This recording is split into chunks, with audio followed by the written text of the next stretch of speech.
We're here with our roundtable public policy discussion.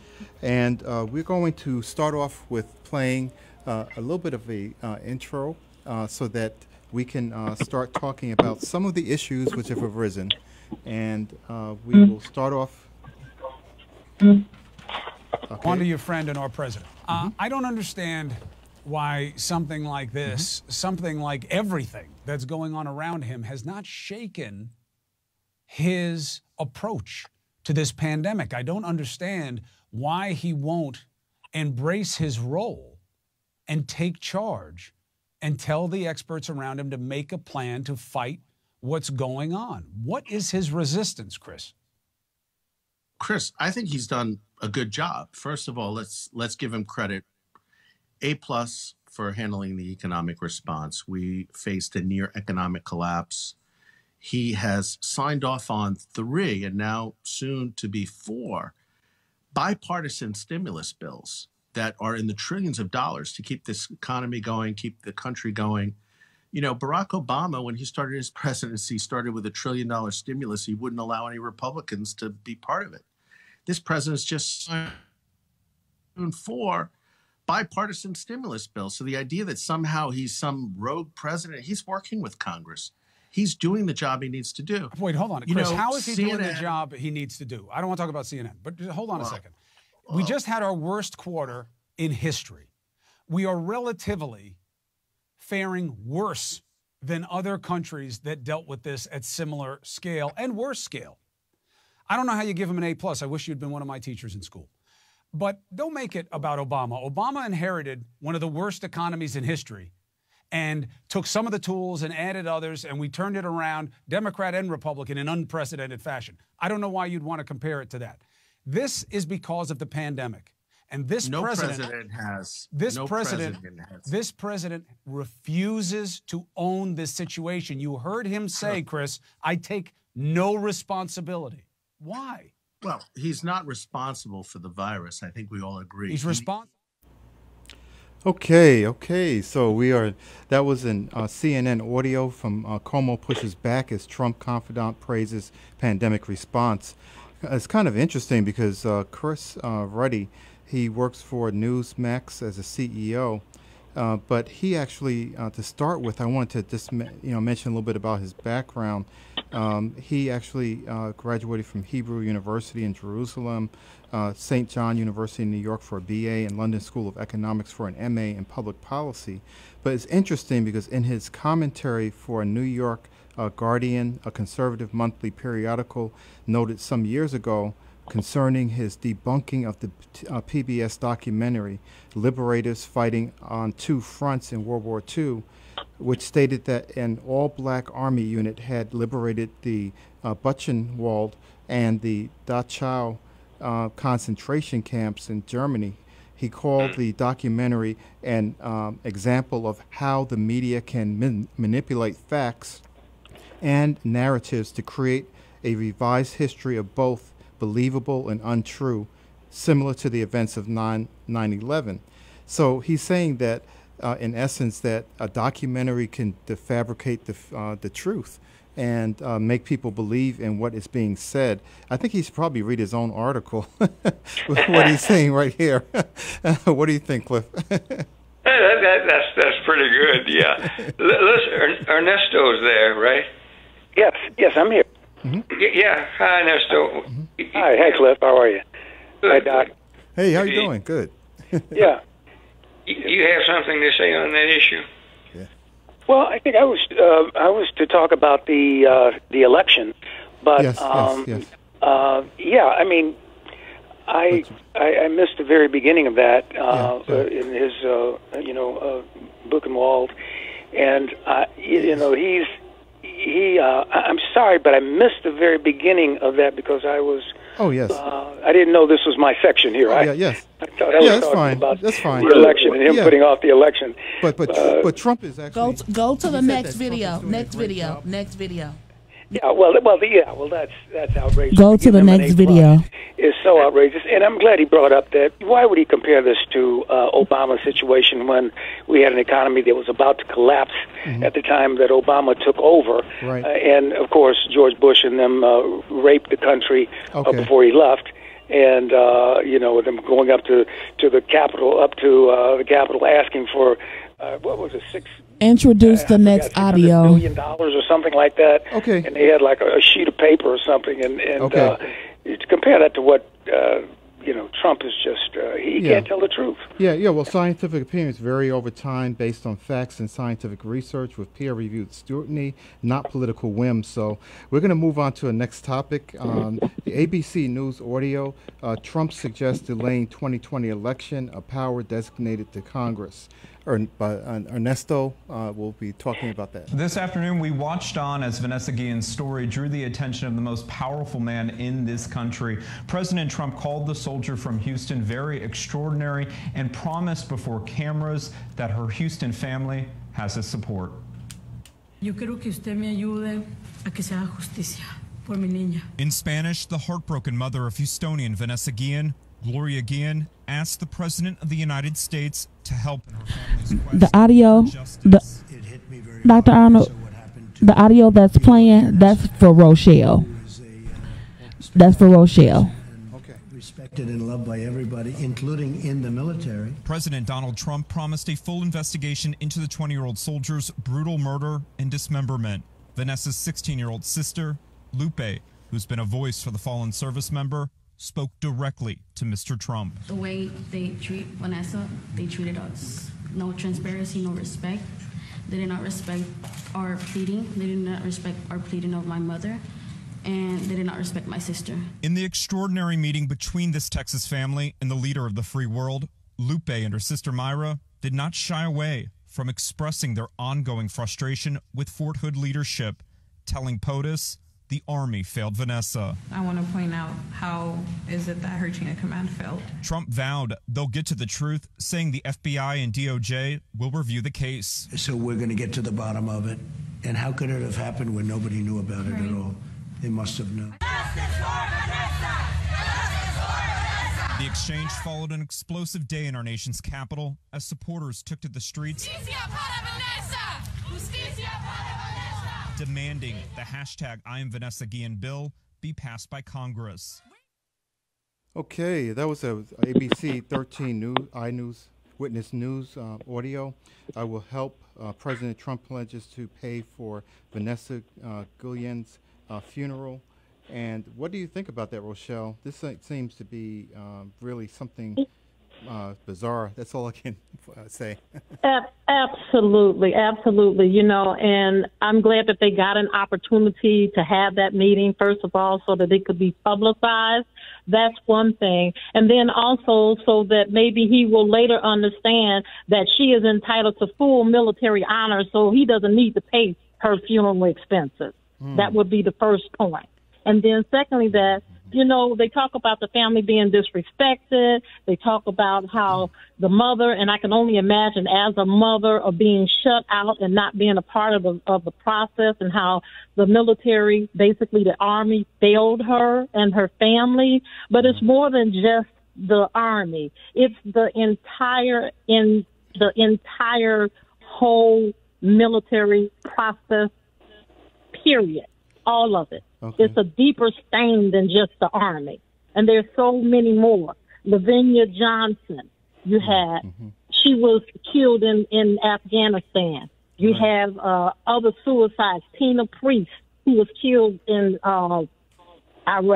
You have so many others who have walked that walk, and no one has cried out for them because it's not known. They're all being subjected to being under suicide as the ailment of how they die. But when you look at it in its entirety, there is something going on. Something more needs to be done for Hannah Gutherman, for Melissa Hobart, for Jeanette Dunn, for Kamisha Block, for Marisol Herrera, for Keisha Morgan, for Gloria Davis, for Denise Lanamore. There are so many more.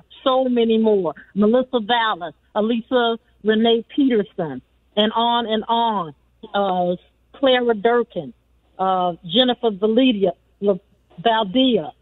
So, you know, it's more than just Vanessa.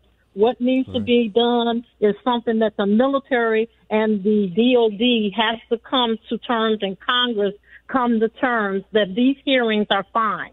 Okay? The hearings only expose a lot of the unknown that many of the public or much of the public is not aware of. So this is like, we're going to do something. This is a Band-Aid over it, but we have to continue this public protest because something concrete has to be put in place. You know, where they say, leave no veteran behind. Veterans have walked around. We put that on our civilian uniforms. We walk around with that proudly to say that we're part of that process of not leaving veterans behind. Everybody sees it and they look at it, oh, that's nice.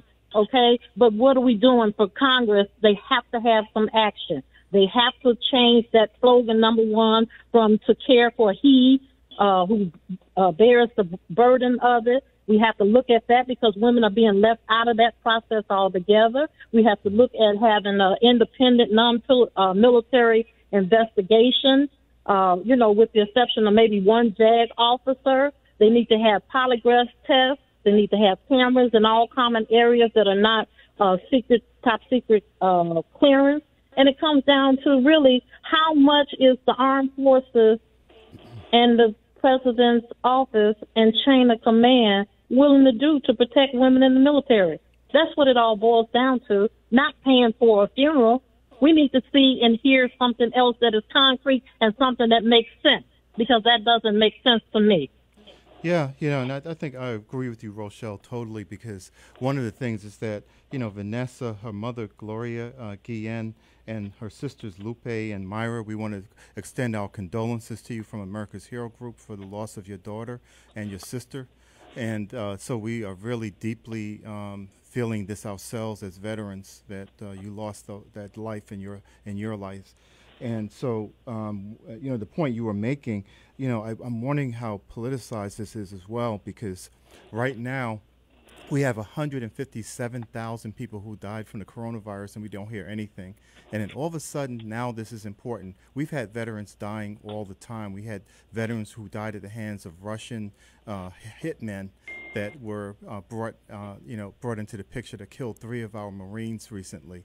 And this is happening all over the world. And we need to start thinking about when people make statements like that they are for real and they're going to be doing things for veterans in actual tangible terms, that concrete terms that are going to make a difference in our lives. But thank you so much, Rochelle. And let me just add that those women's names that I called out had been sexually assaulted before they were killed. Yes. Wow. Yes. Okay, we're going to move on to another news clip. It's ABC News audio. Trump suggests delaying 2020 election, a power designated to Congress. And we're going to have the esteemed Nestor Borges, attorney, comment on that. We want to have an election. I'd love to see voter ID. But this is the opposite of voter ID. The Democrats love it. The Republicans hate it. We all agree that absentee voting is good. Mail-in ballots will lead to the greatest fraud. You know, we talk about Russia, Russia, Russia for 2.5 years, and then they found nothing, and there was nothing. But they talk Russia, Russia, Russia. They talk China. They talk all of these countries. They say they get involved in our elections. This is easy. You can forge ballots. This is much easier for foreign countries. Go ahead, Steve. Is probably a non-starter. Wouldn't you agree with that? I just feel I don't want to delay. I want to have the election. But I also don't want to have to wait for 3 months and then find out that the ballots are all missing and the election doesn't mean anything. That's what's going to happen, Steve. That's common sense. And everyone knows it. Smart people know it. Stupid people may not know it. And some people don't want to talk about it, but they know it. And no, we want to have an election where people actually go in and what's your name? My name is so-and-so. Boom, you signed the book like I've been doing for years. It's very, very unfair to our country. If they do this, our country will be a laughingstock all over the world because everyone knows it doesn't work. Okay, so he wants to delay the elections, but not the school reopenings. Okay, Ernesto, you take it away. Well, yes, certainly. Well, and as Cliff knows, I worked for the election board, Illinois State Board of Elections, 1974 to 1982, and I've seen a lot of elections, and certainly, this law went into effect in 1845. Setting the date of the elections. Now, as we know, different states can have primaries whenever they decide. Those parties can decide when to hold their primaries. But a general election, presidential election, is set by law, and the president knows that. I'm sure his handlers have told him that, and he just wants to throw that out there so that when he loses, he's going to try to hold things up and say, especially if it's a close election. If there's a close election, we're going to have a problem with this man. If it's a runaway, then he may go ahead and leave on January the 20th, as he should, and he probably will leave before then. But he cannot change it. And everybody knows that. It's all over the news. People have told him that. He's just setting the stage for some kind of election contest and claim foul, as he did with the first election in 2016. He talked about how it was rigged and this and that, and not thinking he was going to win, quite frankly. Right. And that's why he was saying then that it's rigged. Now he's going to say it's rigged, and he's the president, claiming that it's rigged already. It's preposterous, and he's just setting the stage for his complaint when he loses. And they'll just have to handcuff him and take him out of the White House, I imagine, on January 20th. I know you want to say something about that, Cliff. Handcuff him. I love it. And drag him out by his own Secret Service. And his military is commander-in-chief. But that's all feeding to the base in case it's close, in case there's some, you look at Bush and Gore. That was all decided down in Florida. Okay. And had the Supreme Court not stopped the counting of the ballots, Gore would have probably been the president. So he's setting the stage for a close event, and it's unfortunate that we have someone like this in the White House, especially at the time that we're honoring John Lewis, who fought and sacrificed and put his life in danger just to register to vote. Yes. People don't seem to realize what many of us went through just to get the right to register, not even to vote. And you have people out here who won't even vote, and to me, which is the deplorables, who won't even bother to cast a ballot after what people like John Lewis and Dr. King went through, and Reverend Lawson and so many more, and Medgar Evers and all the others who fought and died and were beaten, and when there was no press around. Cut him. Or very little press. So we have to have, wasn't that Lewis eulogy unbelievable? Yes, unbelievable. Yeah. Unbelievable. Okay, we have to move on to the next topic. Okay. We have one more topic we're going to talk about. Thanks, Ernesto. But thank you so much. But we have Los Angeles Times Supreme Court sides with Trump on building a border wall with diverted military funds, and we're going to have Sean Claiborne talk about that after the playing it.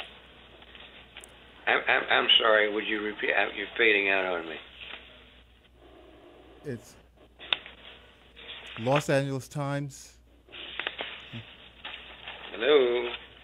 Oh, it's just an article. Okay, so I guess Mr. Claiborne is going to be talking about an article that's on that's referred to this subject. So, Sean, maybe you can give us a little bit of an overview of why they are diverting these military funds and whether it's really proper for the government to do this. Right. So the Supreme Court has allowed Donald Trump to divert $6 billion from the defense budget to building the border wall along the U.S. and Mexico border.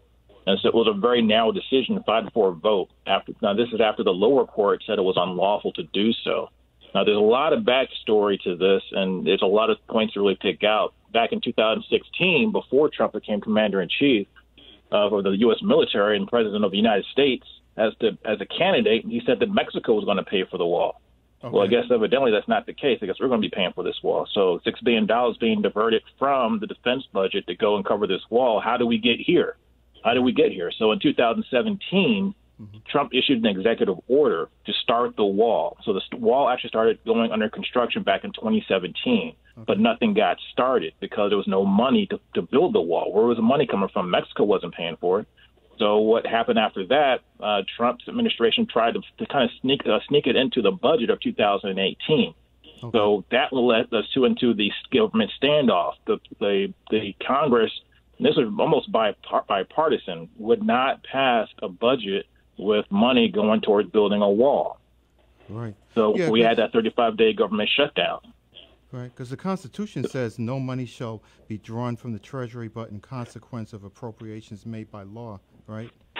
And so, exactly. So that was part of the sticking point to what the Constitution says, that the president has to have basically an imminent danger going for an imminent cause, and it can't be something that the Congress has already denied. It's going back to that 2018 congressional defeat. So in 2019, after Congress already said, no, we're not putting money towards the wall, which is strike one. Strike two is, where's the imminent danger? There's nothing new or imminent about this, because we've known about this. Go to the CNN audio. Really not much of a problem, because actually immigration and border crossings have gone down dramatically since the 70s. Okay. So then came 2019, next at bat, Trump declared a national emergency at the border, a crisis of sorts, that America was in imminent danger as a matter of national security to fund the construction of the border wall. Yeah, because that went back and forth in Congress. Yeah, because also the states say no money shall be drawn from the Treasury, but in consequence of appropriations made by law. And Congress did indeed deny the requested funds for the border wall. So this really does not fit anything. But thank you, Sean, for that. And we're going to go to